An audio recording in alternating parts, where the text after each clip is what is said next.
કારણ કે હાલ અમારું ભાડું રેપિડો કંપનીએ ઘટાડી નાખ્યું છે, 12 રૂપિયા કરી નાખ્યું છે અને અમને 15 રૂપિયા અને 60 પૈસાનું અમારું ભાડું હતું જે કિલોમીટરનું, એમાંથી ઘટાડીને આટલું કરેલું છે. એ બદલ અમે આ બધા ભેગા થયેલ છે ભાઈ. અને અમારા આગળ રિક્ષાના જે એસોસિએશનના આગેવાન છે રાહુલભાઈ અને કેતનભાઈ, બંને સાથે અત્યારે રેલીમાં જઈ ચૂક્યા છે.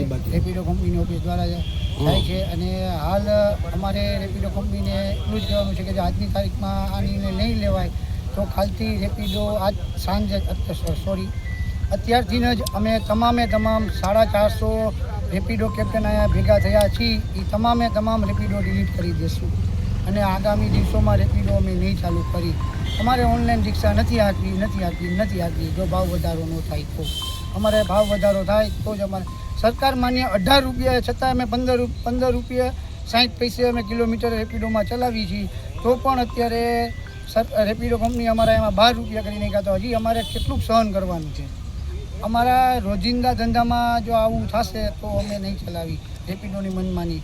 અત્યારે રેપિડો કંપનીમાં મેં પોતે જ 3 દી પહેલાં ફોન કરેલો છે કે સાહેબ શેના માટે મને બેન લગાવ્યો, તો કે તમે કસ્ટમરને પિકઅપ ન કરો. મેં કોઈ કસ્ટમરને મેં જાણ કરેલી હતી કે સાહેબ મારે આવી છે તો અમે કસ્ટમરની સહાય કરશી, તમારી રિક્ષાવાળાની સહાય નહીં કરી.